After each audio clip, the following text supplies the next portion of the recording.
থেকে ঝুলিয়ে খাবার রেখেছিল, রেখে খুঁড়ো শুধু দৌড়চ্ছিল ওই খাবারটা খাবে বলে। খেতে খেতে সে প্রতিবারই যত এগোয় ওটাও তো এগোচ্ছে, পৌঁছতে আর পারছে না, মানে খেতে আর পারছে না, খেতে পারছে না করতে করতে ও পৌঁছে গেছে, বুঝছিস তো? তাই আমরা যদি এটা শুরু না করি খুঁড়োর কলের মতো সামনে দাঁড়িয়ে, দেখবো যে পুজোটাও চলে গেছে, আমরা দিতে পারিনি, আমরা এখানে বসে আছি। বড় হলে পড়বি। সুকুমার রায় যে বাচ্চারা পড়েনি তাদের শৈশব বলে কিছু নাই, সুকুমার রায় পড়তে হবে, বুঝেছো? আর বাকি কবিতাগুলো ছেড়ে দাও, সেগুলো তোমরা হয়তো পরে স্কুলে গেলে পড়বে, সেগুলো পড়ার মতো নয়, কিন্তু সুকুমার রায় শৈশবের জন্য ঠিকঠাক।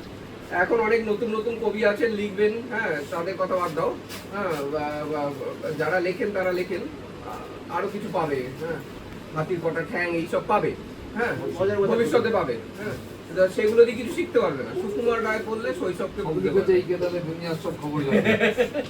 তো ঠিক আছে শ্রীকান্ত স্যার, তুমি শুরু করো, কোথা থেকে কি করবো, তুমি অর্গানাইজার।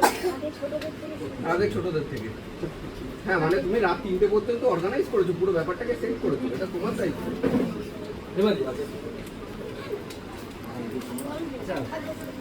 বলুন, আপনি কি বলুন?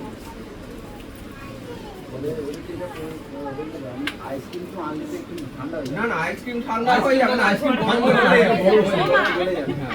থাক, এখন থাক, আমরা আগে আগের কাজটা করি। হ্যাঁ, কাজটা যেটা আগে করা সেটা করে নিতে হবে, যেটা ইম্পর্টেন্ট কাজ, বুঝলি তো? লাইফে অনেকগুলো কাজ থাকে, খেলা থাকে, পড়া থাকে, একটু বড় হলে দেখবি যে মোবাইলে ভিডিও গেম দেখছিস, অনেক কিছু থাকবে, কিন্তু তার আগে ডিসাইড করে নিতে হবে কোনটা ইম্পর্টেন্ট কাজ, করতেই হবে। যেমন সকালবেলা উঠে কি করিস, পটি করিস, করতেই হবে, নাহলে মুশকিল, কাজ করতে পারবি। ব্রেকফাস্ট করতে হবে, জানতে হবে, পাস করার জন্য না, পাস এখন সবাই করে, কিন্তু যেটা রয়েছে সেটা পড়ে আমায় জানতে হবে, তবে গিয়ে